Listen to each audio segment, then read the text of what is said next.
Assalamualaikum warahmatullahi wabarakatuh. Perkenalkan, nama saya Munir Setiabudi dari SMA Negeri 1 Sine, CGP Angkatan 7 kelas 270. Pada kesempatan ini saya akan menyampaikan aksi nyata saya pada modul 1.4 budaya positif.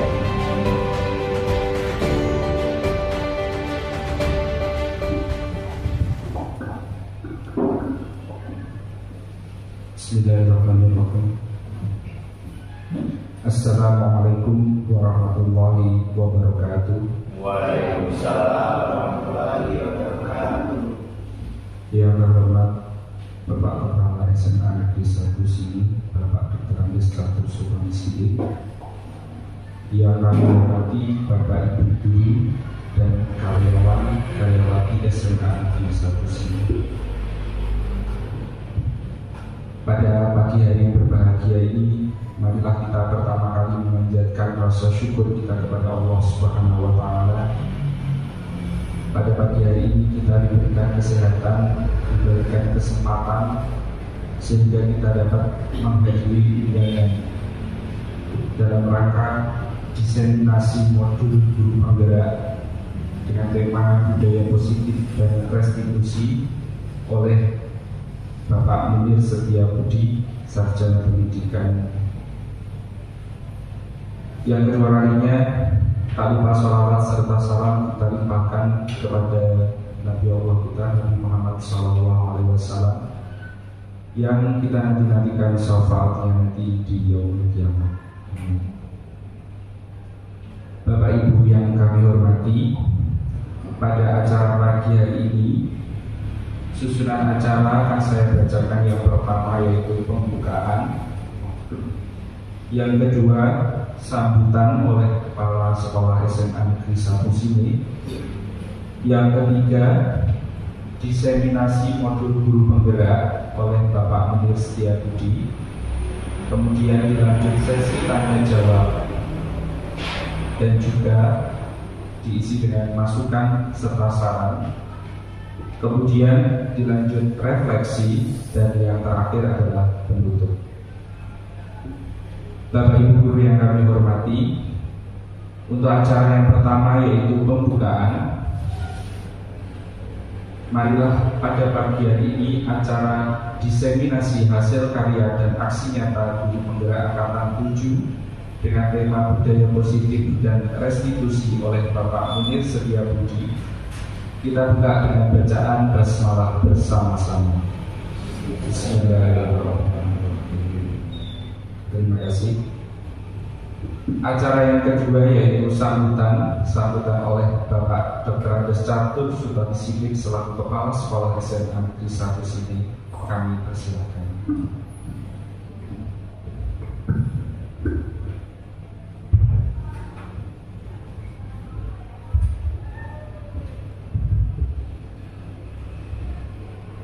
Bismillahirrahmanirrahim. Assalamualaikum warahmatullahi wabarakatuh. Alhamdulillahirabbil alamin. Puji syukur kepada Allah Subhanahu wa taala, di pagi yang sejuk ini kita berkumpul di ruangan kelas baru untuk melaksanakan tugas pembelajaran dalam keadaan sehat. Tidak lupa juga kita aturkan sholawat bersama pada Tuhan kita Nabi Muhammad SAW. Semoga kita mendapatkan syafaatnya nanti di dunia. Amin amin ya rabbal.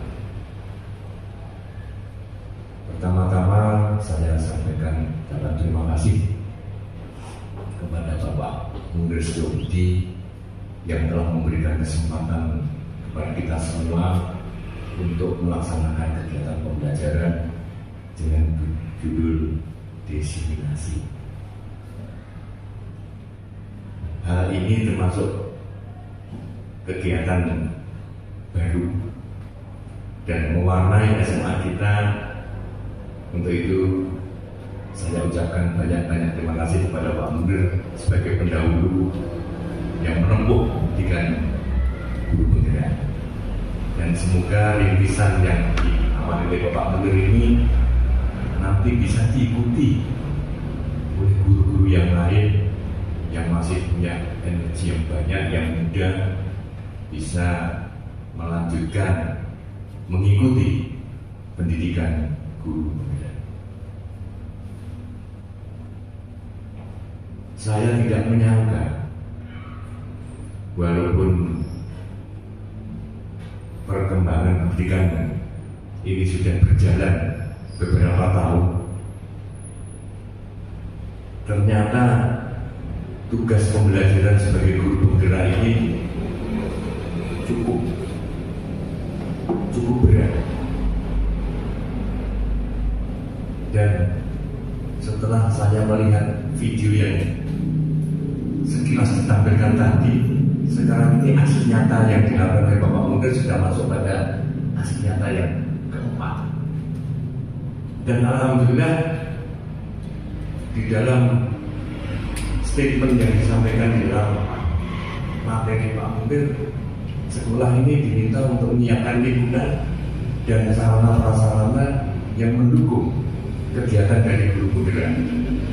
Untuk itu saya tadi merasa terharu. Salah satu yang ditampilkannya adalah kegiatan penanaman dengan hidroponik.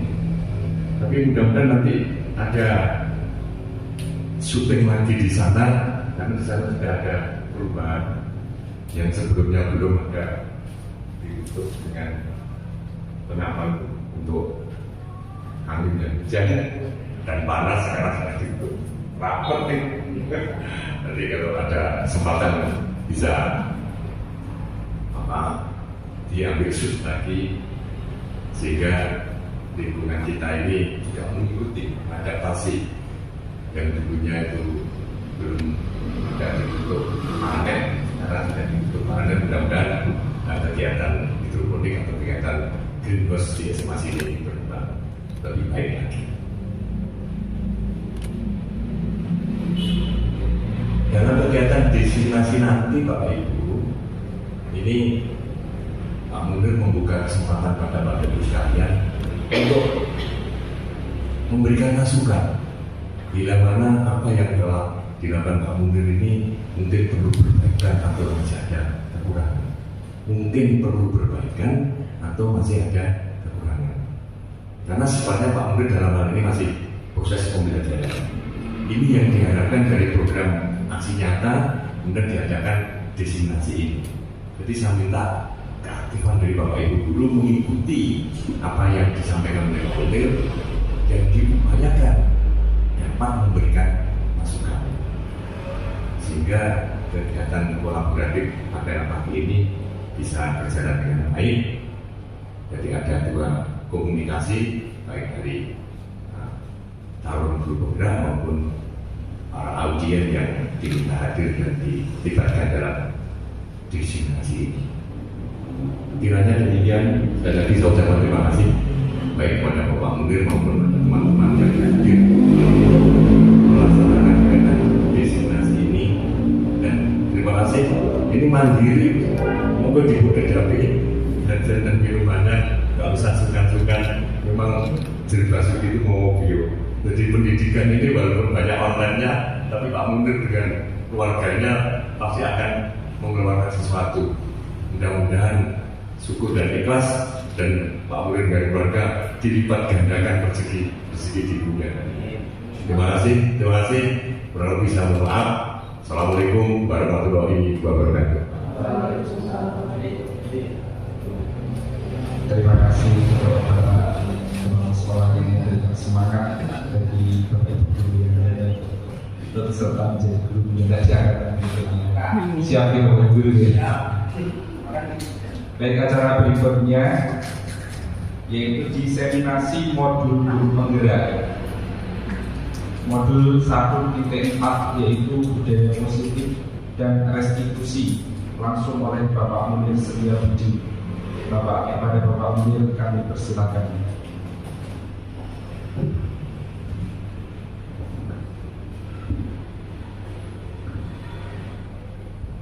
terima kasih atas waktunya. Mohon izin Bapak Catur saya berdiri. Terima kasih. Assalamualaikum warahmatullahi wabarakatuh. Sebelum saya menyampaikan diseminasi aksi budaya positif sebagai program guru penggerak, sebelumnya izinkan saya menyampaikan bahwa kegiatan ini adalah salah satu program yang harus dilalui sebagai calon guru penggerak. Jadi bukan hanya saya saja, di setiap sekolah semua melaksanakan hal yang sama. Untuk itu Bapak Ibu guru sekalian, seperti yang disampaikan Pak Catur tadi, Bapak Hajar Basuki Mobil. Jadi memang di dalam guru penggerak, selain kita harus bekerja keras lewat pikiran, tenaga juga harus dengan biaya ternyata. Namun demikian itu akan sepadan dengan ilmu yang kita dapatkan. Jadi jangan khawatir nanti Bapak Ibu guru yang lain untuk mendaftar, karena di sisi positifnya akan jauh lebih banyak. Seperti itu. Kemudian nanti tentunya saya dalam menyampaikan kurang pas, kurang tepat, nanti mohon saran dan masukannya. Ini adalah diseminasi aktif aksi budaya positif yang akan saya sampaikan. Budiah mungkin bisa dibantu di operator. Nah, di sini Bapak dan Ibu guru sekalian tentunya sudah melaksanakan ini. Hanya saja mungkin paradigma dahulu, paradigma sekarang dan di tengah-tengah itu berbeda. Maka dari itu di sini saya tidak menggurui, tapi kita akan sharing bersama-sama. Jadi nanti jangan sampai ada perasaan ada yang di depan lebih pintar, itu tidak ya. Jadi kita sama-sama nanti untuk SMA Negeri 1 sini. Lanjut. Budaya positif. Apa itu budaya positif? Jadi budaya itu ada dua, ada budaya positif dan ada budaya negatif. Nah, yang ingin kita telurkan di sekolah adalah budaya positif. Budaya positif yaitu terdiri dari dua kata, yang pertama budaya, yang kedua positif.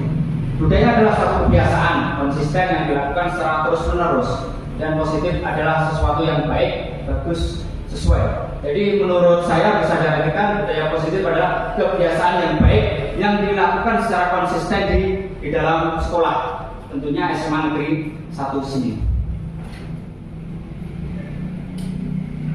Nah, ini Bapak Ibu guru tentunya tidak asing bagi kita. Ini gambar siapa? Foto siapa? Ya, nah ini adalah Ki Hajar Dewantoro sebagai Bapak Pendidikan Nasional. Ki Hajar Dewantoro mempunyai pendapat yaitu tujuan pendidikan adalah menuntun siswa dengan segala kodratnya agar mereka dapat mencapai keselamatan dan kebahagiaan sebagai manusia maupun anggota masyarakat. Di sini dapat diartikan menuntun siswa dengan segala kodratnya berarti menuntun siswa dengan segala kemampuannya, bahwa kemampuan masing-masing siswa itu berbeda. Itu kata kuncinya. Nah, ibarat kita sebagai guru adalah seorang petani. Seorang petani maka harus bisa mendalami masing-masing tanaman itu tidak sama. Begitu juga dengan guru. Apabila kita seorang petani pun bisa mendalami karakter masing-masing pohon itu berbeda, maka kita sebagai guru pun juga harus seperti itu. Bahwa guru harus bisa mendalami karakter tiap-tiap murid dan memberikan pembelajaran mungkin yang berbeda-beda, karena murid 1 dan murid 2 akan berkembang sesuai kodratnya masing-masing. Ya, kita lanjut. Pendidikan adalah menuntun siswa. Jadi di sini pendidikan adalah menggandeng atau merangkul. Jadi bukan menuntut. Ya, Bapak Ibu Ki Hajar Dewantoro menyampaikan pendidikan itu menuntun, merangkul, bukan menuntut. Ya, seperti itu. Ya, kita lanjut. Budaya positif di sekolah. Kebiasaan dan nilai-nilai di sekolah yang berpihak pada siswa agar mereka dapat berkembang menjadi manusia berkarakter positif. Jadi budaya positif yang ingin digali di sekolah nanti adalah kebiasaan atau nilai-nilai yang ada di sekolah yang berpihak pada siswa. Jadi siswa akan berkembang sesuai dengan potensinya. ini yang harus kita pahami bahwa potensi di SMA sini juga tentunya akan berbeda dengan potensi di sekolah lain. Maka sekolah akan mempunyai karakter sendiri yang kuat dengan karakter dan budaya yang positif yang menjadi ciri khas dari salah satu sekolah tersebut. Ya, kita lanjut. Tujuan pendidikan dan budaya positif. Apa kaitannya dengan budaya positif dengan tujuan pendidikan?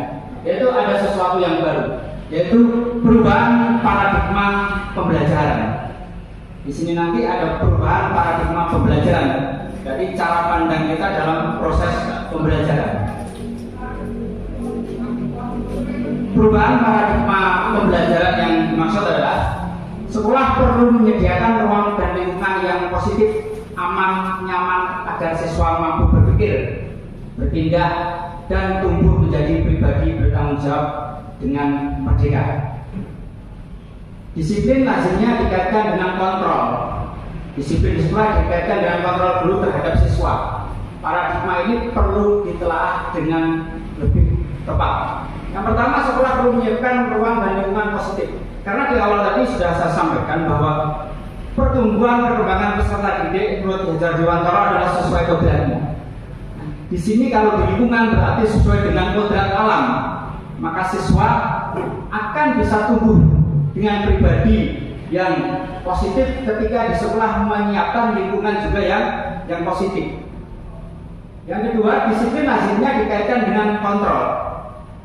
Bapak Ibu, ini mungkin juga saya lakukan kepada siswa, bahwa dalam mendisiplinkan siswa, tentunya yang saya lakukan saat ini adalah bagaimana siswa kita kontrol, tapi bukan saya menyadarkan siswa. Nah, ternyata yang saya lakukan itu salah, Bapak Ibu. Ya. Jadi selama ini saya mengkontrol siswa, saya sebagai berperannya. Jadi tidak memerdekakan siswa, tidak menyadarkan siswa. Nah, di sini nanti yang akan kita kupas bagaimana kita menyamakan persepsi. Kita lanjut. Ya, sebelumnya kita sejenak untuk intermezzo ya. Jadi santai saja. Nanti biar masukan-masukan yang ke saya dapat lebih bagus. Ya, lanjut. Nah, sekarang Bapak Ibu, saya minta tolong. Yang pertama, bayangkan sesuatu yang amat sangat berharga untuk Anda. Jadi Bapak Ibu bisa membayangkan apapun, sesuatu yang sangat berharga. Apakah itu mobil, apakah itu putranya, apakah itu pendidikan, apakah itu kehormatan, apakah itu istri, suami, kemudian saudara, kemudian apakah karir dan lain sebagainya. Monggo, silahkan dibayangkan. Kira-kira ada gambaran ya Bapak Ibu dulu sesuatu yang berharga? Boleh lebih dari satu. Bisa lebih dari satu, bisa satu saja, bisa berapapun. Ya, kalau sudah ada bayangan, Bapak Ibu guru bisa menuliskan sesuatu tersebut di kertas. Bisa 1, 2, 3 atau apapun. Karena ini masing-masing berbeda. Jadi tidak mungkin sama. Walaupun sama, misalkan yang paling berharga adalah karir, tentunya karirnya juga masing-masing. Ya, akan kita mulai dari yang menulis. Silakan Bapak Ibu guru, ada waktu 30 detik untuk menulis. Ya, ditulis dulu.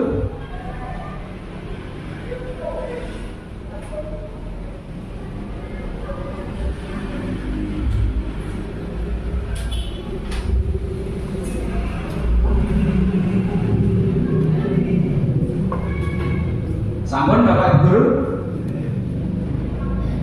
Macet Pak. Ya, bisa dipinjami pulpen yang lain mungkin. Ya, kalau sudah Bapak Ibu guru silahkan selanjutnya bisa menggenggam dari apa yang sudah dituliskan sesuatu yang sangat berharga tersebut.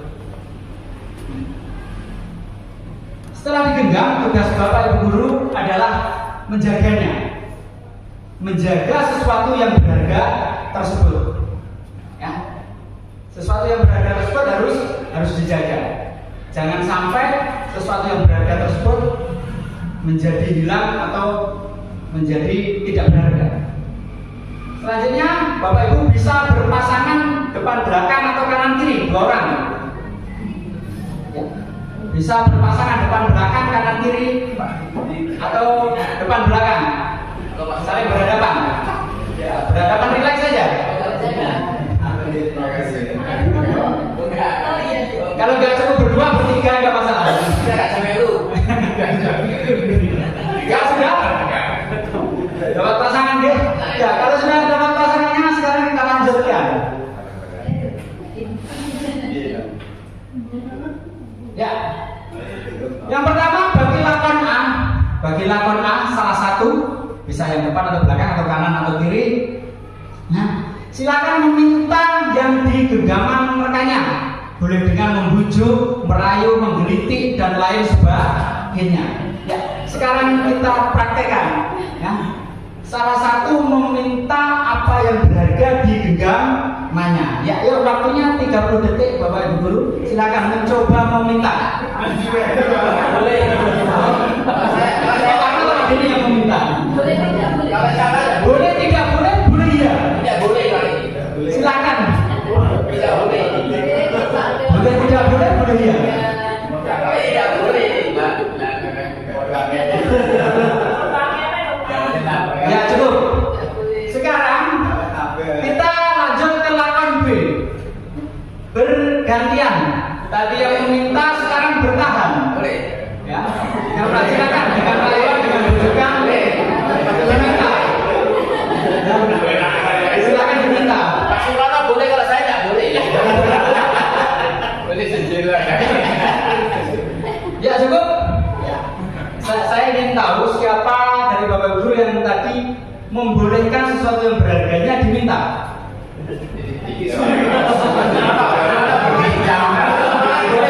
Sudah ada.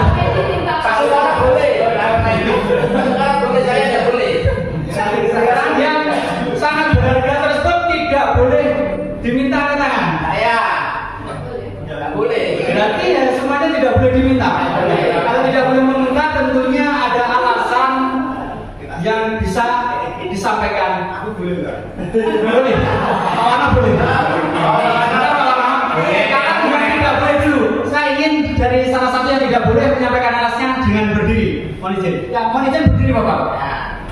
Saya tidak, saya kasih Pak Sukon, tidak sembarangan.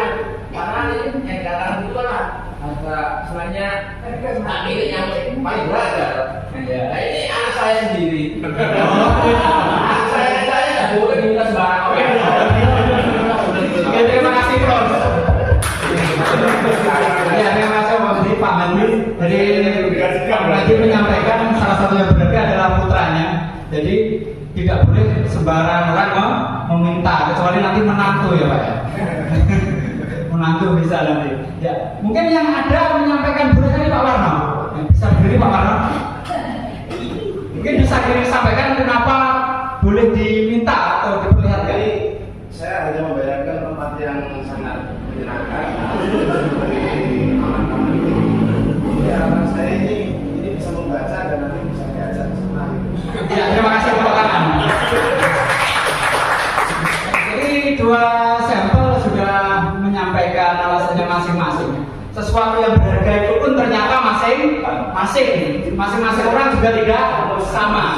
Juga mempunyai alasan masing-masing. Ya, baik dalam genggamannya itu maupun alasan membuka ataupun menutup, melihat atau memberikan. Ya, sekarang dari apa yang sudah kita praktekkan tadi, dari membuka kepalan tangan maupun menutup kepalan tangan, yang pertama adalah kontrol. Kontrolnya ada di siapa? Ya, ada di diri kita sendiri. Jadi ketika diri kita memegang kontrol atas kepalan tangan kita, apakah kita membuka atau menutup kepalan tangan itu tergantung pada diri kita masing-masing sesuai kebutuhan dasar yang kita tulis.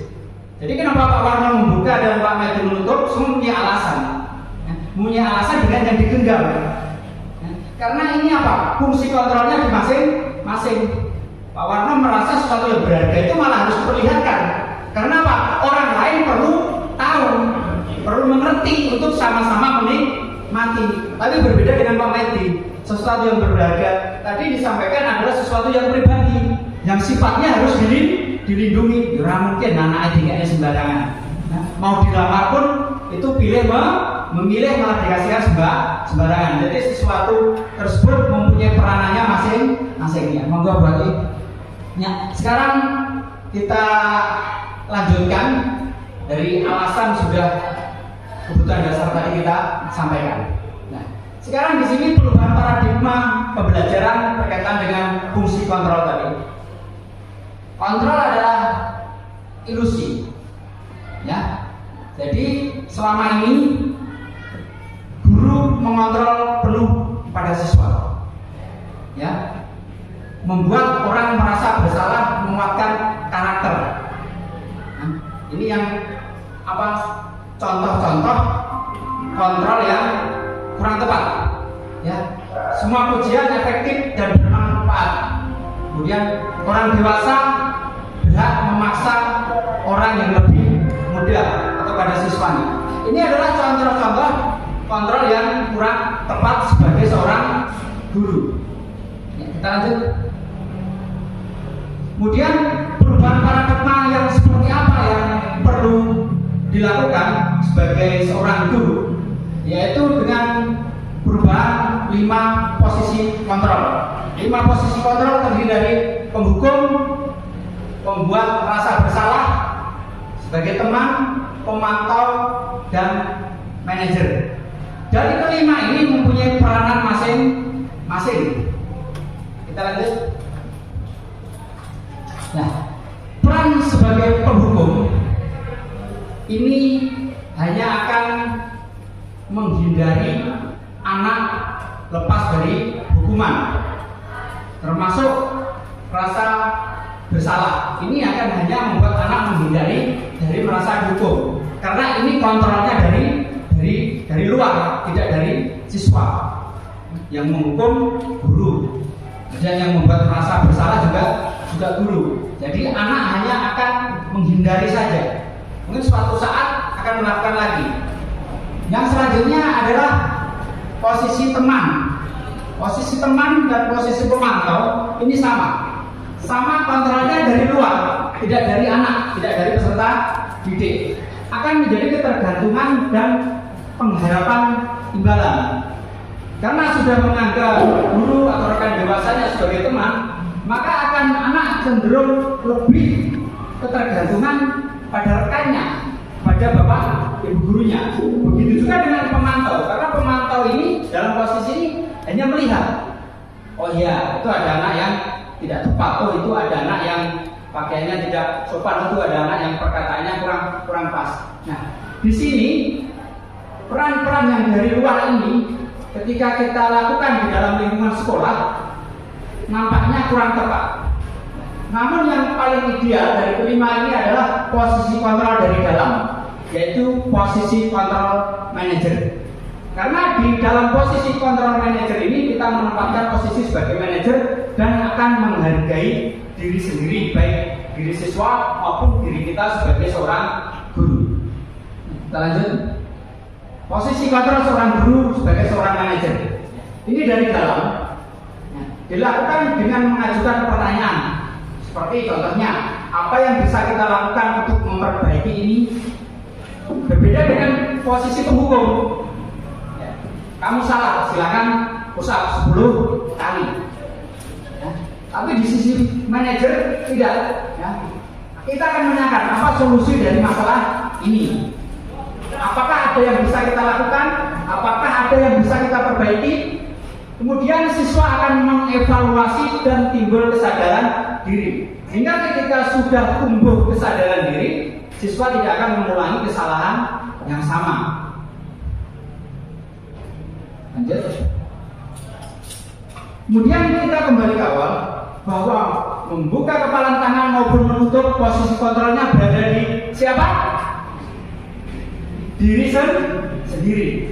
Maka dari itu, apabila kita berperan sebagai seorang manajer, anak akan memposisikan posisi kontrol itu juga pada siswa itu sendiri. Siswa akan dengan sadar, dengan sukarela, dengan senang memposisikan posisi kontrol masuk dalam dirinya. Oh iya, ini saya terlambat, saya harus bagaimana? Oh iya, saya harus ke piket. Oh iya, baju saya ini tidak masuk.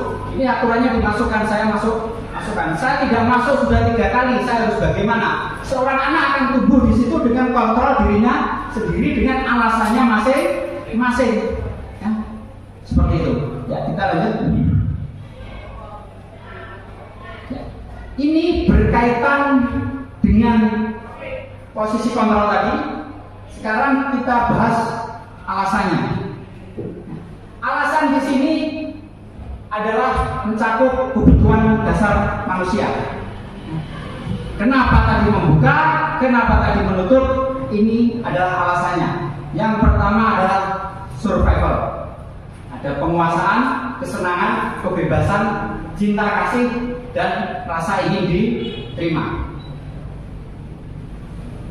Ya, sebagai contoh, Agus mempunyai masalah di dalam kelas. Ia sering meminta bekal makan siang temannya, kadang-kadang memaksa. Lalu guru menanyakan alasan Agus melakukan hal tersebut. Dari sini akan kita pelajari bersama Bapak Ibu guru sekalian. Yang pertama,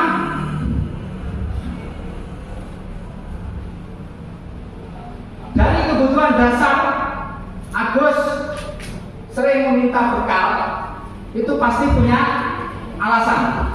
Alasan yang pertama adalah karena lapar, orang tua tidak mengasih bekal. Ini termasuk di kebutuhan dasar yang mana? Kebebasan, ada jawaban yang lain? Karena lapar, orang tua saya tidak mengasih bekal. Cinta kasih. Ya, sekarang kita buka. Ini termasuk survival karena urusannya dengan perut. Jadi anak berusaha bertahan hidup. Bagaimana saya tidak dikasih bekal dari rumah, saya harus tetap bisa makan. Kita lanjut dengan yang kedua. Yang kedua, saya hebat biar teman-teman pada takut sama saya. Pernyataan kebutuhan dasar manusia yang menyatakan ini termasuk di bagian mana? Saya hebat. Gimana penguasaan? Ada jawaban lain? Penguasaan. Ya, sekarang kita buka. Ya benar, ini adalah penguasaan. Karena apa? Seorang anak kecil pun juga butuh penguasaan. Nah, sekarang yang ketiga, saya pesan sama bekal dari rumah. Pernyataan ini termasuk di mana? Sekarang ada kesenangan, survival, atau apa? Pas. Nah, sekarang kita buka. Ini masuk di kebebasan. Saya bosan sama bekal dari rumah. Sekarang kita lanjut yang keempat. Yang keempat, kan teman-teman jadi perhatian sama saya dan saya ikutan mereka. Pernyataan ini menunjukkan kebutuhan dasar manusia yang mana? Cinta kasih, kesenangan. Ya, kita buka. Ini menunjukkan kesenangan. 1, 2, 3, 4. Yang cinta kasih. Cinta kasih ya. Sekarang kita buka yang terakhir. Iseng saja, lucu kalau lihat teman-temannya ngambek. Ini termasuk di mana? Kesenangan. Jadi kebutuhan ini mempunyai alasan masing-masing. Jadi ini mungkin kita sebagai bapak ibu guru pun juga melaksanakan, menjalani dalam kehidupan sehari-hari sebagai manusia yang bermasyarakat. Ya, kita lanjut. Dan sekarang kita pegang dengan segitiga restitusi. Segitiga restitusi adalah solusi penyelesaian masalah tanpa luka. Jadi penyelesaian masalah tanpa menghukum atau meninggalkan sesuatu yang menjadikan anak itu menjadi winner.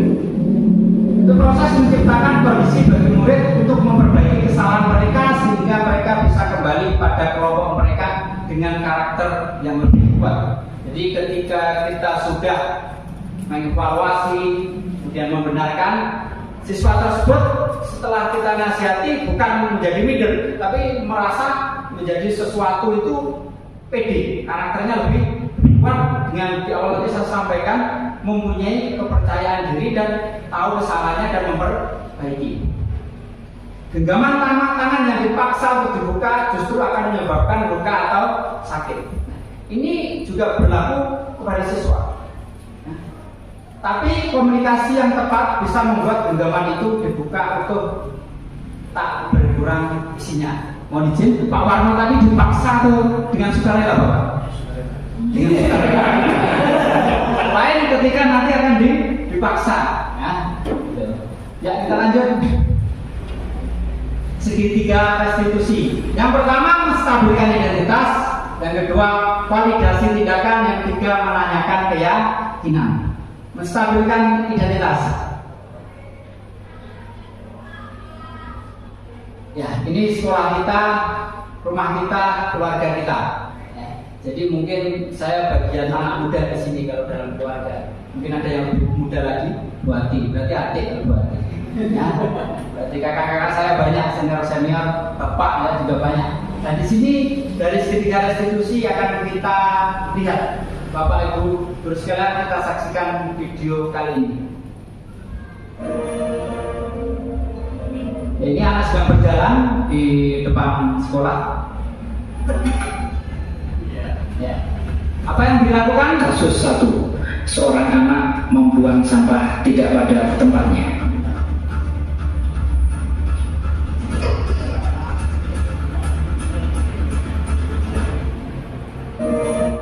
Ya, cukup pernah melihat kejadian seperti ini Bapak Ibu? Pernah.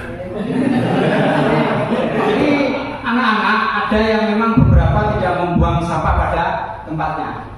Saya angkat satu kasus ini, apa yang dilakukan? Mungkin ada yang mau menyampaikan? Monggo Pak Warno. Ya, seperti itu tadi kalau melihat anak yang tidak pas ketika membuang sampah ya suruh mengulangi lagi dan dibuang pada tempat yang sebenarnya. Ya, terima kasih Pak. Ya, terima kasih Pak Warno.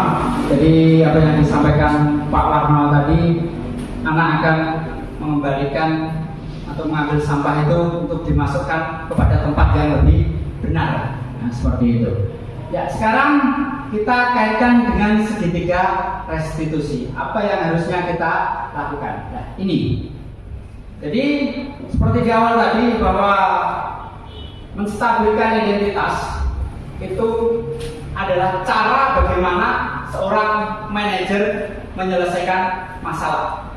Karena kita tidak berharap bahwa guru menghukum atau sebagai pemantau atau bahkan sebagai yang lainnya. Karena posisi-posisi menghukum, posisi kontrol yang lainnya kurang ideal. Yang paling ideal adalah posisi seorang manajer. Seorang manajer tentunya akan menstabilkan identitas dengan beberapa contoh pernyataan, perkataan, pertanyaan yang ini tidak mutlak harus ini. Ini adalah sebagai contoh saja. Tidak ada manusia yang sempurna. Saya juga melakukan kesalahan seperti itu. Kita bisa menyelesaikan ini. Bapak atau ibu tidak tertarik mencari siapa yang salah. Ini adalah contoh-contoh menstabilkan. Setelah menstabilkan maka akan validasi tindakan yang salah dengan pertanyaan-pertanyaan. Kamu patut bangga pada diri kamu karena kamu telah melindungi sesuatu yang sangat penting buat kamu. Atau dengan kamu pasti punya alasan mengapa kamu melakukan itu. Itu adalah contoh-contoh pertanyaan validasi tindakan. Kemudian yang terakhir menanyakan keyakinan. Keyakinan itu adalah sesuatu yang sudah disepakati. Apa yang kita percaya sebagai kelas 1 atau keluarga? Apa nilai-nilai yang telah kita sepakati? Kemudian kamu mau jadi orang yang seperti apa? Itu adalah contoh-contoh dari pertanyaan-pertanyaan untuk menanyakan kemungkinan. Sekarang kita lanjutkan.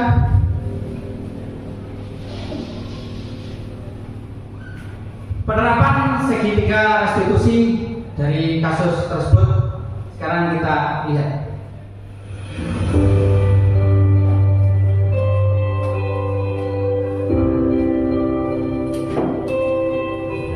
Assalamualaikum warahmatullahi wabarakatuh. Perkenalkan, saya Munir Setiabudi, CGP Angkatan 7 kelas 272. Di sini saya akan menyampaikan tugas saya, tugas modul 1.4, demonstrasi kontekstual. Mari ikuti saya.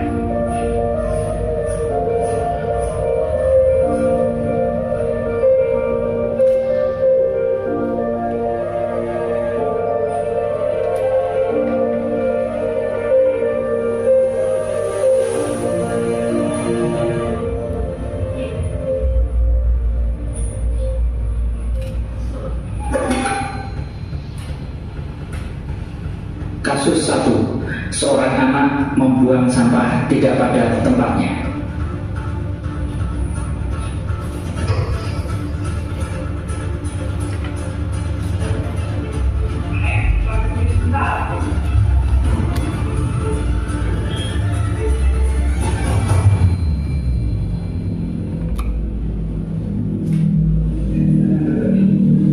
Ini adalah contoh penerapan segitiga restitusi.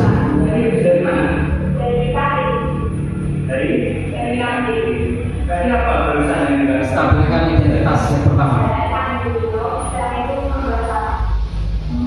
Buang sampahnya di mana?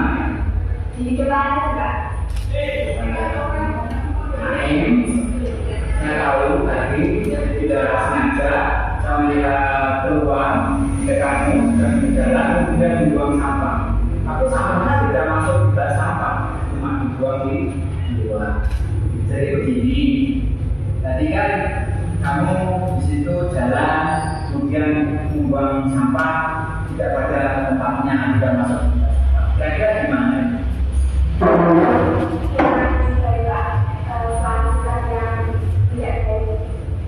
Nah ini tadi kenapa buang sampahnya itu tidak di tempat? Masuk ke validasi tindakan yang salah. Kenapa tadi? Dari tinggal di mana-mana. Kalau seperti itu kan sampahnya tidak pada tempatnya, terjaga di mana-mana. Kalau menurut kamu bagaimana kalau melihat seperti itu? Memotong lingkungan. Padahal sekolah kita setiap pagi dibersihkan dalam rangka menjaga kesehatan. Tadi kan sampahnya berceceran kemana-mana, tidak pada tempatnya. Kalau menurut kamu bagaimana keadaan seperti itu? Ini ketiga, menanyakan keyakinan. Kalau keyakinan kelas yang sudah kita sepakati di kelas, kira-kira sudah sesuai. Keyakinannya apa? Terus sekarang langkah kamu bagaimana?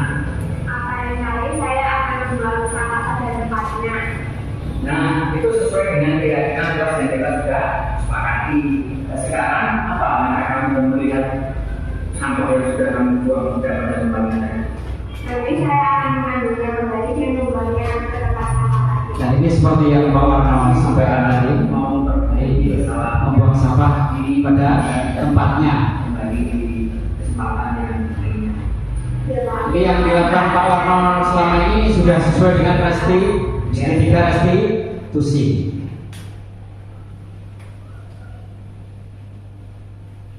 Ya, sekarang refleksi dari hasil penerapannya. Setelah kita melakukan segitiga restitusi kepada siswa, sekarang hasilnya bagaimana? Sekarang kita lihat. Nah, siswa akan berjalan, mengambil sampah tadi yang tidak pada tempatnya, kemudian membuang pada tempat yang lebih tepat atau dimasukkan ke dalam bak sampah.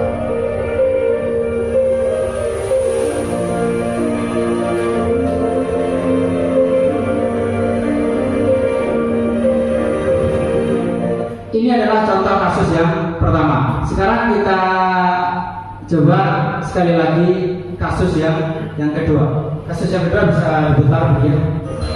Nah, ini contoh kasus yang kedua.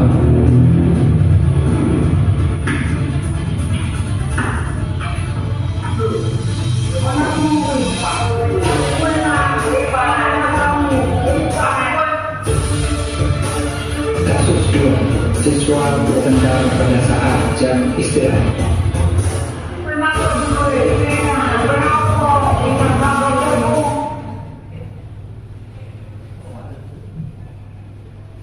Kasus yang kedua, siswa bertengkar pada saat jam istirahat. Kemudian apa yang dilakukan? Yang dilakukan Bapak Ibu guru, kira-kira ada gambaran atau ada yang mau menyampaikan? Ada? Ya, sekarang kita lihat apa yang harus dilakukan, yaitu dengan penerapan segitiga restitusi.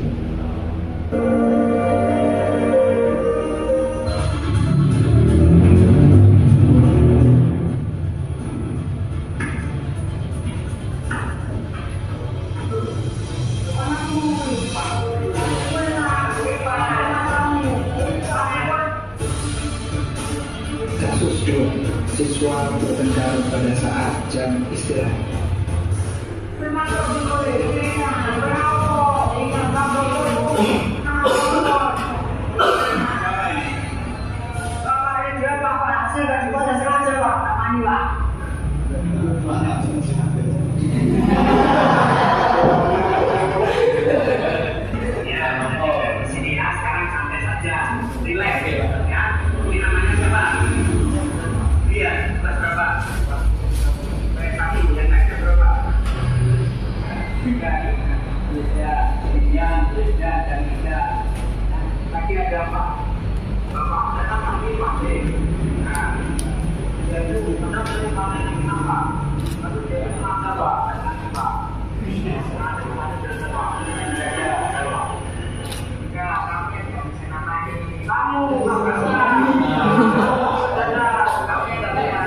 Masuk kearifan lokal ini.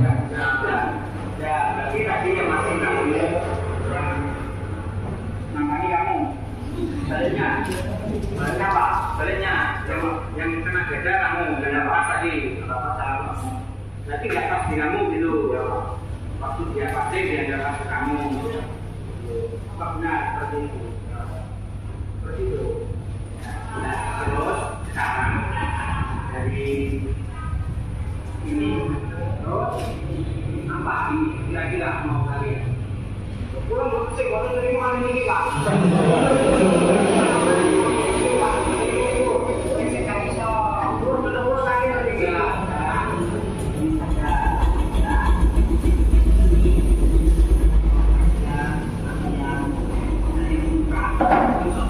Ini menstabilkan identitas. Manusia itu kadang seperti itu. Jadi kita harus berulang sekarang lihat dia tadi sama Wildan. Sekarang Bapak mau tanya, kira-kira seperti itu sudah pas atau belum? Pas belum. Kenapa?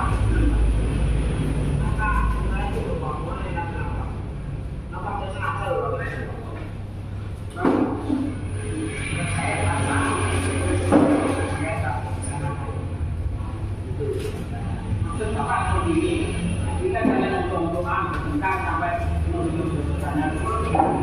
Pas belum? Pas tidak? Belum. Belum. Tidak. Jadi kamu juga ikut. Kalau menurut kamu gimana? Pas tidak? Harusnya bagaimana? Jadi kalau kamu yang kalau yang melakukan harusnya bagaimana?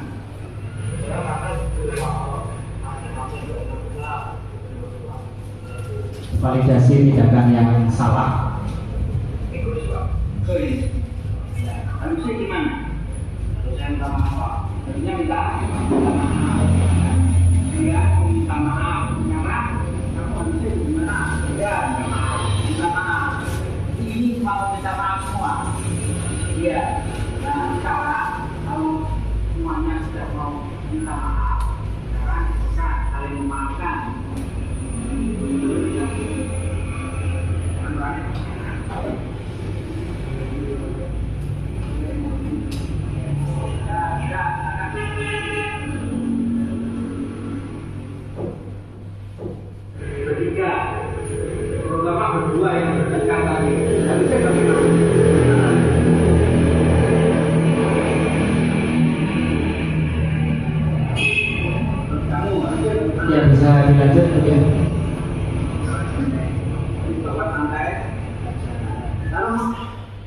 Iya.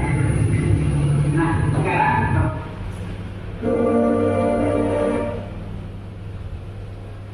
ya, ini refleksi dari hasil penerapan budaya positif di 3 restitusi dari kasus yang kedua ketika melihat anak berselisih paham atau bertengkar. Maka hasil refleksinya akan seperti ini.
Itu tadi contoh penerapan segitiga restitusi dari program Guru Gerak. Kemudian kita bersama-sama, ini adalah rumah kita, ini adalah Semansik, ini adalah kita, ini bersama-sama. Tidak mungkin saya bisa menyelesaikan masalah itu sendiri, maka harus ada kolaborasi baik dengan Bapak Ibu guru, dengan kepala sekolah, dengan karyawan maupun dengan siswa.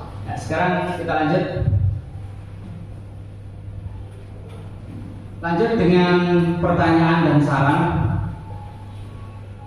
Apa yang bisa kita lakukan untuk budaya positif di Semansik? Nah, begini Bapak Ibu, kami sangat mengharapkan pertanyaan dan saran ini, apa yang bisa kita lakukan untuk sekolah kita agar kebiasaan budaya positif bisa kita budayakan di SMA Negeri 1 sini.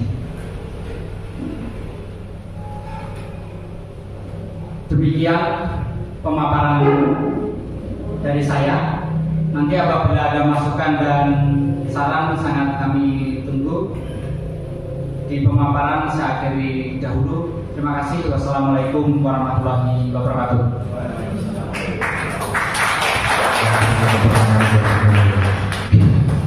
Baik, begitu panjang dan menariknya ya. Satu tema saja Pak menurut tadi ya, 1.4 saja ya, budaya positif dan restitusi. Bapak Ibu guru peserta diseminasi hasil karya dan aksi nyata, perlu diketahui juga bahwa restitusi sendiri dalam dunia pendidikan itu memiliki makna proses menciptakan kondisi bagi murid untuk memperbaiki kesalahan mereka sehingga mereka bisa kembali pada kelompok mereka dengan karakter yang lebih kuat. Jadi segitiga yang dipaparkan Pak Munir tadi sangat tepat sekali ya. Jadi kita mengakomodir jika siswa melakukan kesalahan, kita kembalikan lagi supaya dalam kelompoknya dia tetap memiliki tempat. Jadi tetap pada kelompoknya kemudian karakter yang lebih kuat. Baik, kita masuk ke acara selanjutnya yaitu sesi tanya jawab. Kemudian bisa dilanjut dengan masukan atau saran. Monggo Bapak Ibu guru bebas, ini santai mawon, silakan. Pak Warno mungkin atau Pak Medi, udah belum? Atau mungkin Pak Chandra bisa memberikan sedikit.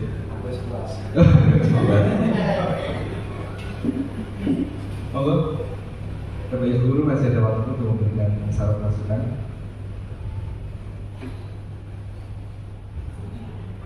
Berarti senyum-senyum. Iya siap, monggo. Assalamualaikum warahmatullahi wabarakatuh. Mengenai tadi pemaparan yang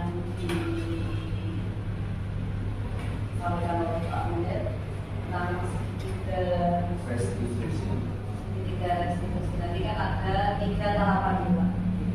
Nah, yang pertama menyatakan identitas, terus yang kedua tadi validasi kesalahan.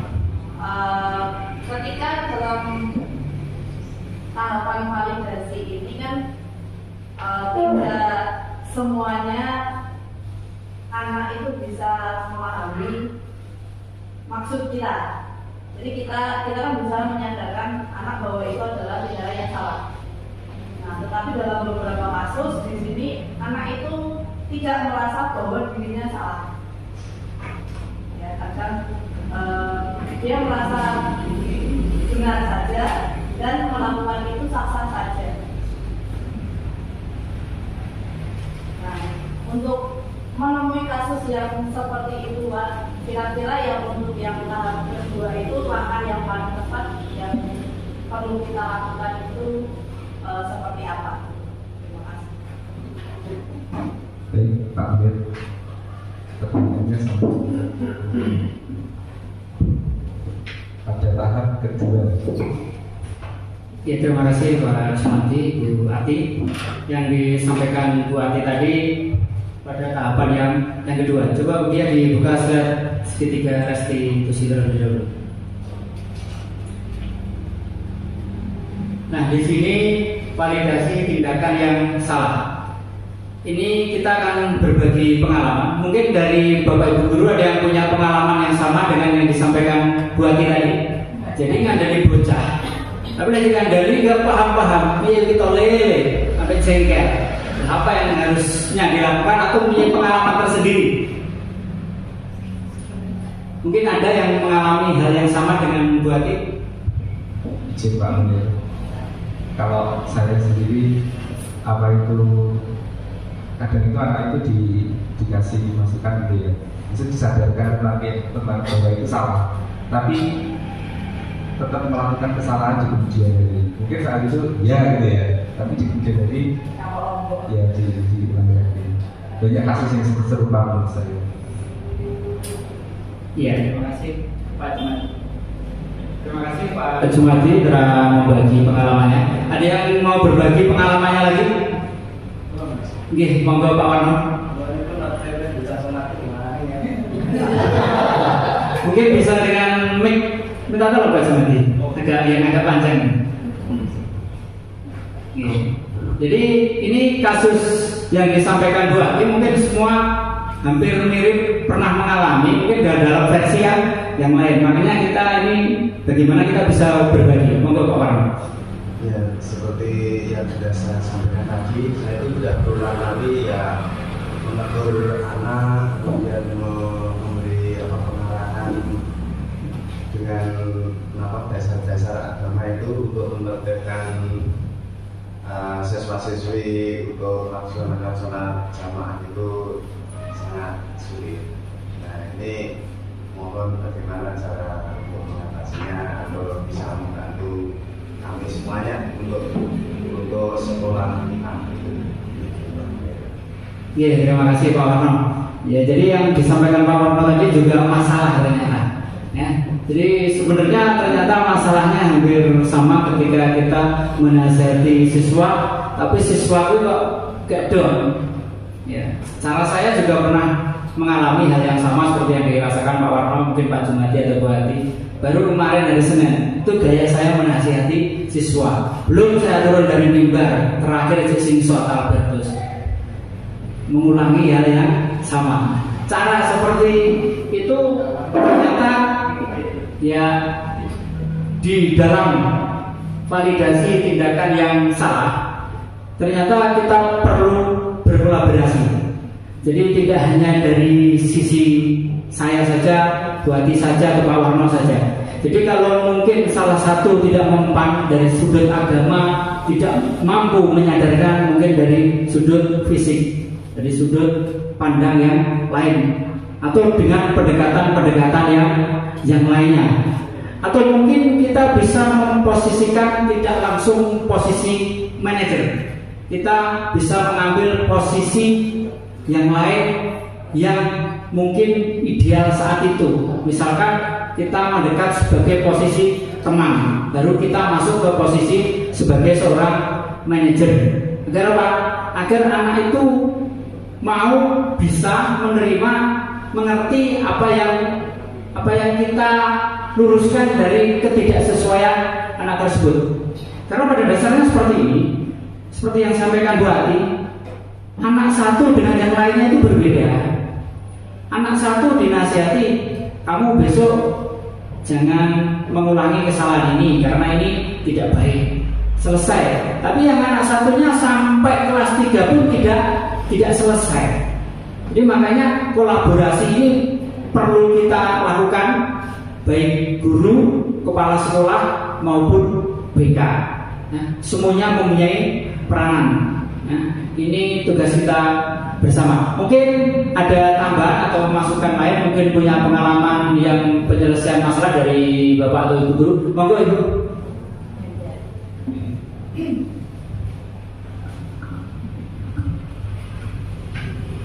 Assalamualaikum warahmatullahi wabarakatuh. Waalaikumsalam warahmatullahi wabarakatuh. Terima kasih Pak Munir. Saya akan menambahkan sedikit berdasarkan pengalaman. Karena kasus seperti itu memang banyak terjadi dan sering, termasuk di pelajaran saya. Itu biasanya kalau 1-2 kali saya tegur kok belum istilahnya belum mapan, itu biasanya saya dekati dengan hati. Jadi saya panggil bukan untuk saya marahi atau saya interogasi, tetapi saya dengarkan apa keluhannya. Mungkin misalkan sering terlambat, itu saya dengarkan dulu. Ada masalah apa di rumah sehingga dia sering terlambat untuk datang ke sekolah. Ternyata dari situ saya mendapatkan banyak jawaban di luar dugaan saya. Jadi mungkin kadang anak-anak faktor kasus keluarga di rumah, atau mungkin karena memang kadang mereka juga nyambi bekerja dan lain-lain. Sepanjang ini biasanya juga meskipun tidak 100% keberhasilannya, saya amati ternyata memang banyak hal yang bisa diselesaikan dengan cara seperti itu. Terima kasih Pak Munir. Wassalamualaikum. Ya, terima kasih, tepuk tangan. Luar biasa keibuannya keluar. Jadi mohon izin Bapak Catur, mungkin tahap selanjutnya nanti semua bisa guru penggerak dan pengajar praktek. Jadi kalau saya menyaksikan cara berpikirnya sangat bagus-bagus dan luar biasa penyelesaian masalahnya. Jadi nanti sekolah kita itu akan banyak guru penggeraknya, kita bisa menjadi satu visi. Jadi satu pandangan dan satu frekuensi. Ini tujuan kita bagaimana menghidupkan budaya positif di sekolah. Jadi seperti yang disampaikan Bu Anjar tadi, bahwa salah satu penyelesaiannya adalah dengan hati. Ya, bagaimana bisa berkomunikasi dari hati ke hati sehingga anak bisa luluh. Itu mungkin berarti penyelesaian yang pertama ya, bisa diterima ya. Ya, cukup Pak Jum yang dari Bu Ati. Terima kasih. Baik, monggo silakan, masih ada waktu satu atau bertanya lagi. Pak Muji, monggo.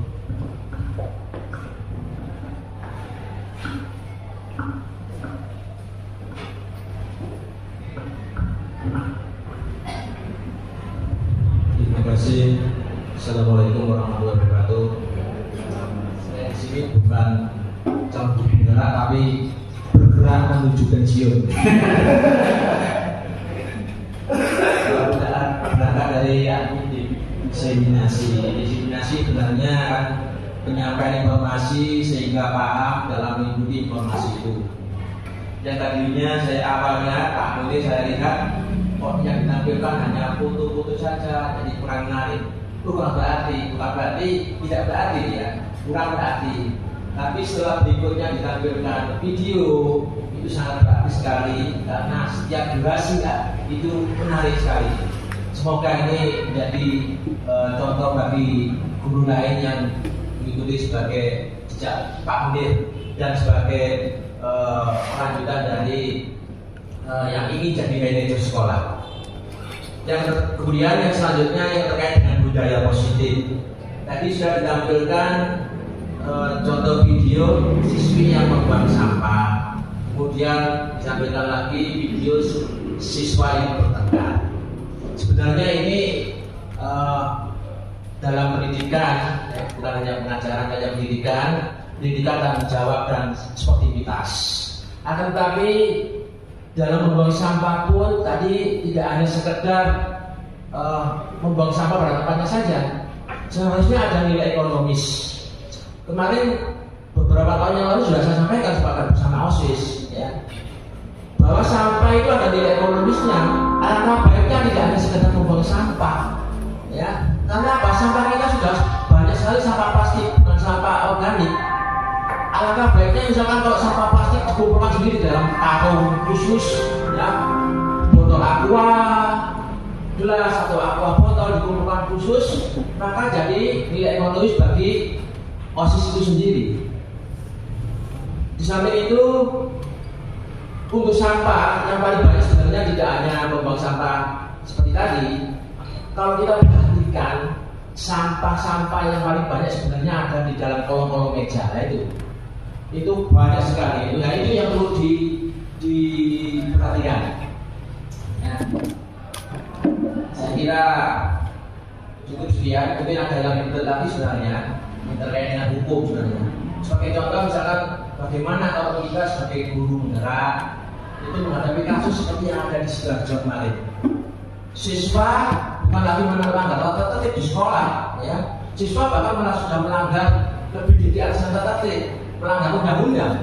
Seperti contoh kasus siswa yang tidak memakai helm malah menunjukkan arogannya melawan aparat penegak hukum, melawan Pak Polisi. Itu untuk berbahaya lagi bagaimana tindakan kita. Siswa yang tidak memakai helm malah viral, ya, melawan Pak Polisi, penegak hukum, padahal itu melawan undang-undang, bukan lagi tata tertib. Ada lagi kasus siswa di Sidoarjo, siswa yang diingatkan karena melanggar tata tertib malah menantang gurunya. Nah, itu yang perlu kita perhatikan juga. Jangan sampai yang mungkin tidak sampai terjadi di sekolah kita. Terima kasih Pak. Ya, terima kasih Pak Medi atas saran, masukan dan pernyataannya. Saya tanggapi, kami ucapkan terima kasih masukannya. Tadi Pak Medi menyampaikan bahwa dalam segitiga restitusi nilai yang dapat diambil salah satunya adalah nilai ekonomis. Memang benar, di sini belum saya masukkan, jadi nanti di lain kesempatan bisa kami masukkan dan nanti bisa menjadi kesepakatan kita bersama bahwa sampah yang ada di SMA Negeri 1 Sine itu akan menjadi sesuatu yang berharga, yang memiliki nilai ekonomis dengan tanpa menyampaikan kebersihan. Jadi akan lebih bagus lagi nilai positif yang ada di SMA Negeri 1 Sine. Kemudian berkaitan dengan pelanggaran-pelanggaran siswa, memang yang kita alami saat ini, kita baru mengalami pelanggaran-pelanggaran siswa yang ada di internal di sekolah. Sampai saat ini saya menjadi guru pun belum pernah mengalami permasalahan eksternal yang melibatkan pihak luar. Namun seperti yang saya sampaikan di awal tadi, bahwa memang kita harus berkolaborasi seandainya memang terjadi hal-hal yang melibatkan pihak luar. Jadi peran kolaborasi ini sangat penting. Jadi kemitraan dengan pihak-pihak luar sebagai seorang guru, sebagai manajemen sekolah, sebagai siswa yang nantinya akan kita ajak untuk belajar bersama pun juga penting. Itu terima kasih. Untuk selanjutnya mungkin saran Pak Jumadi atau masukan. Monggo, Bapak Ibu guru boleh memberikan saran atau masukan. Bagi mungkin, bagi Buddha, monggo. Bapak Denny. Jadi saya rasa cukup ya. Cukup untuk sesi tanya jawab dan saran serta masukan. Kita ke acara berikutnya yaitu refleksi.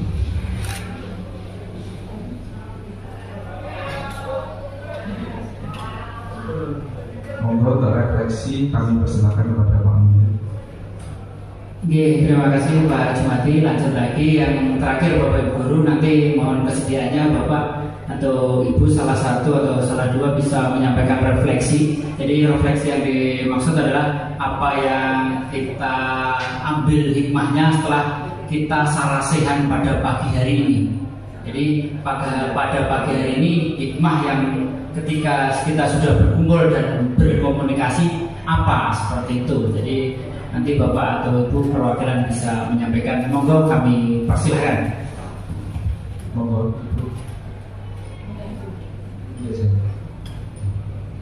Pak Fatma, monggo. Yang lain bisa, yang lain monggo. Santai saja. Monggo kita berdiri senior kita juga ya. Pak Sempurna, monggo. Bisa berikan satu atau dua kata-kata.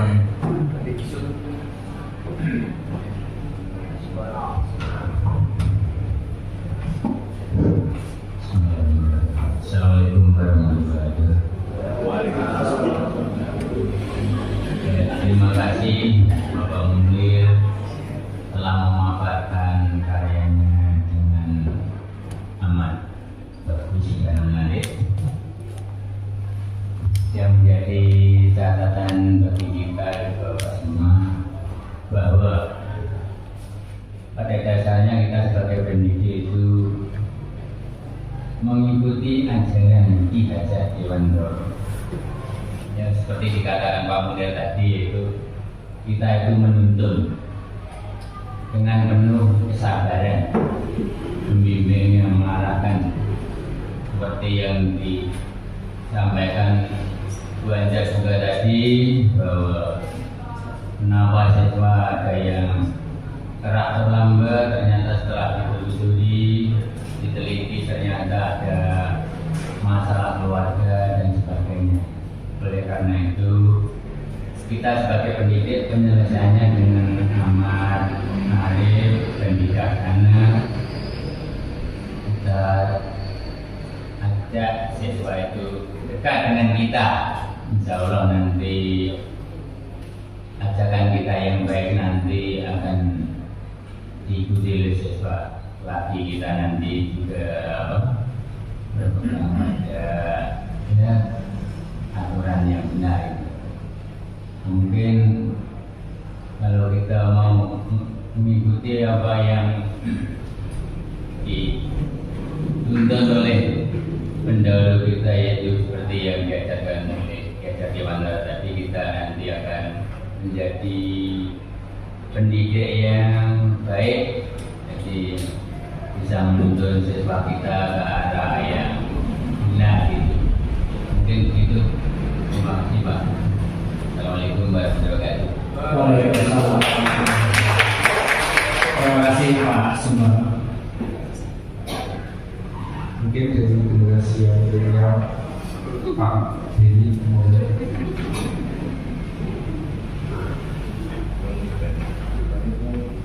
Terima kasih. Refleksi yang saya berikan setelah pemaparan dari Pak Munir, yaitu saya dapat mengetahui bahwa penyelesaian masalah itu menggunakan segitiga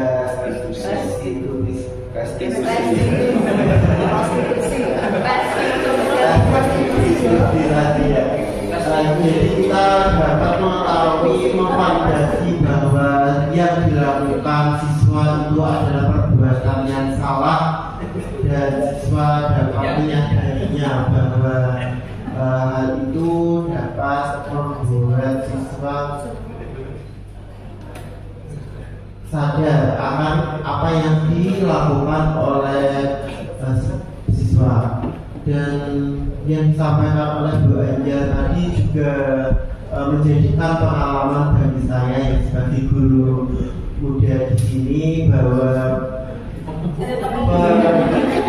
pengenalan siswa itu baik. Jadi untuk menangani siswa itu bisa lewat hati ke hati, jangan langsung menjadikan siswa bahwa apa yang diperbuat siswa betul-betul benar kayak cukup sekian dari saya. Terima kasih.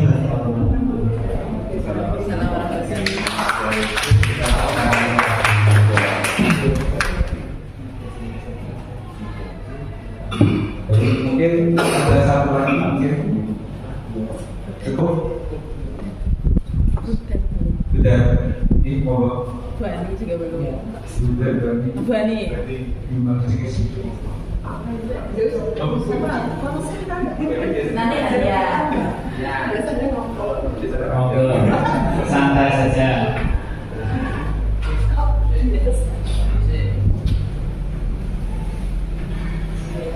Assalamualaikum warahmatullahi wabarakatuh. Terima kasih atas waktunya. Sebetulnya untuk menurut saya ini sebelum redaksi Pak Amin. Mungkin masih menyusun rencana anak-anak itu sudah masuk ke tahapan redaksi. Terus gimana sih? Saya ajar nanti barangkali ini jadi masukan atau enggak? Iya, bisa ya, bisa. Ini Pak Amin, untuk upaya-upaya terkait dengan penataan moral aktivitas setelah melihat dari segitiga dari restitusi.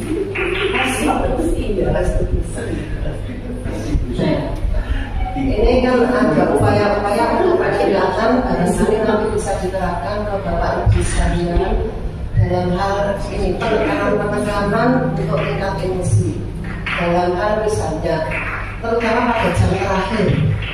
Kalau dulu itu sebelum kopi berlalu, nah itu ada upaya untuk setelah berdoa anak-anak pulang itu kan saling guru bapak guru kan ada di sebelah itu.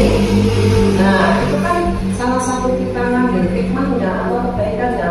Mungkin jam terakhir itu kan banyak anak-anak yang tidak sesuai dengan guru mapel saat itu, mungkin tidur, mungkin nggak mengerjakan, mungkin ngomong diri dan sehingga kan kadang cara penyampaian pembelajaran atau apa kan ada emosi. Orang tua ini mana tugasnya dan nanti di saat upaya-upaya untuk pulang itu saling kan bisa untuk menekan dalam hal ya kita bahasanya ya minta maaf ke anak yang dimarahi. Anak kan merasa tidak menaruh sisa kebencian ya setelah gimana kita ini. Jadi kan saling itu kan kita langsung normal katakanlah oh salah hanya sebatas permasalahan itu. Jadi tidak ada dendam yang berkepanjangan. Nah itu dulu, tapi sekarang barangkali ini sudah COVID-nya sudah hilang dan di depan kelas itu juga ada keran. Barangkali ini bisa dilakukan kembali sehingga kan upaya-upaya tingkat apa ya? Karena kalau pembelajaran itu selesai bisa ada saling-saling tingkat moral anaknya juga rasa hikmatnya ada, juga ada peningkatan kualitas bermanfaat terhadap guru dan juga ada tatanan moral yang mungkin ini kan yang saya sampaikan. Sekian, assalamualaikum warahmatullahi wabarakatuh. Waalaikumsalam warahmatullahi wabarakatuh. Ya, terima kasih tepuk tangan. Saya tanggapi dulu Pak Jumadi ya, masukan dan saran dan budaya positif yang luar biasa. Ternyata ini juga baru saya ketahui karena juga saya masuk di era 4 kapit juga. Jadi ternyata budaya positif yang dulu ada itu membawa dampak yang luar biasa di perasaan. Jadi setelah kita mengajar, mungkin perasaan dongkol atau siswa juga dongkol ke gurunya itu pecah karena tadi saling di akhir pelajaran. Mungkin besok hari Rabu tanggal 8 nanti Ibu Ani bisa kolaborasi dengan saya dengan BP, kita susun untuk aksi nyata realnya bisa kita terapkan di sekolah seperti itu. Mohon izin Ibu nanti tanggal 8 mendampingi saya Ibu. Nah aksi nyata itu ternyata sangat menarik karena sederhana tapi ternyata terlupakan setelah COVID itu. Jangan akhirlah. Jadi terakhir semua kelas. Iya, jam terakhir dari semua kelas bisa nih. Dan nanti kan kita komunikasikan lagi dan kita kupas lagi dampak dan hal positif yang kita ambil dari budaya positif yang tadi sudah disampaikan Bu Ani. Terima kasih Bu Ani. Baik, selanjutnya Bu Garwati.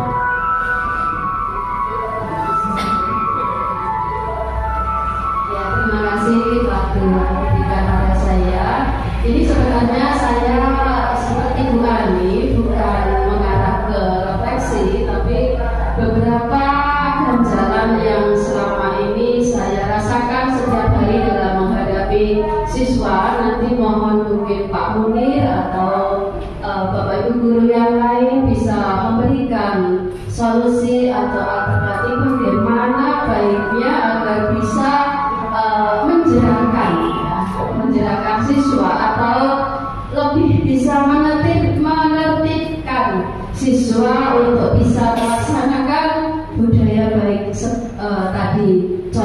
ini masalah yang sangat sepele yang setiap hari dilakukan oleh siswa, antara lain misalnya anak laki-laki banyak yang tidak mau memasukkan baju. Nah ini ketika misalnya saya tegur, Mas tolong bajunya dimasukkan gitu, mungkin pada saat saya menyuruh itu mereka mau masukkan, tapi mungkin begitu saya pergi ya dikeluarkan lagi gitu.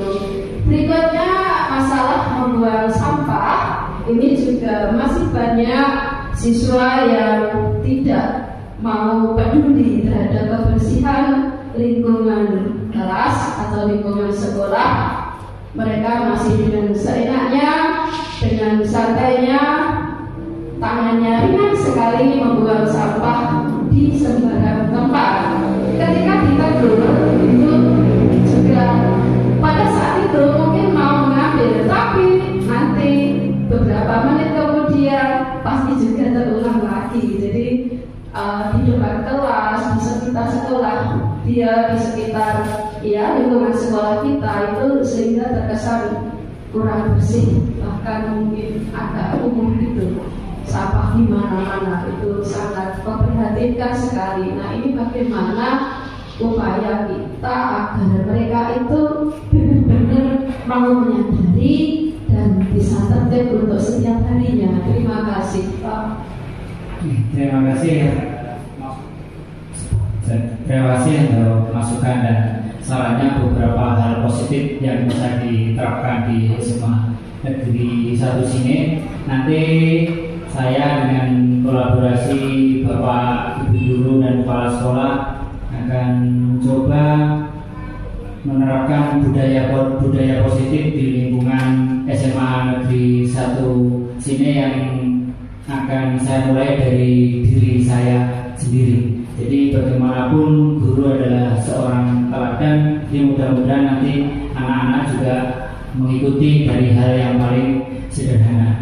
Itu dari saya, mungkin cukup Pak Jumati, terima kasih.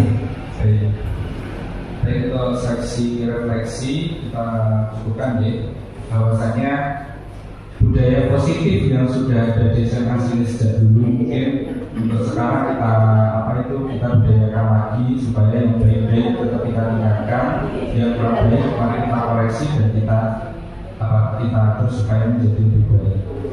Baik Bapak Ibu Guru, tiba waktunya untuk acara penutup. Acara sudah kita laksanakan bersama. Alhamdulillah banyak ilmu dan pengetahuan yang kita dapatkan bersama.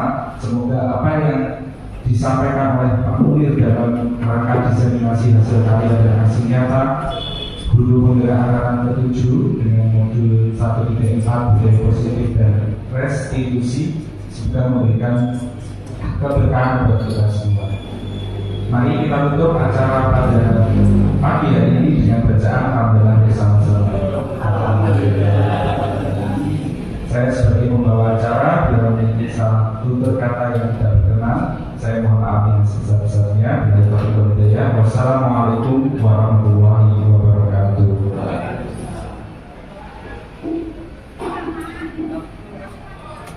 Terima kasih. Wassalamualaikum warahmatullahi wabarakatuh dan salam guru penggerak.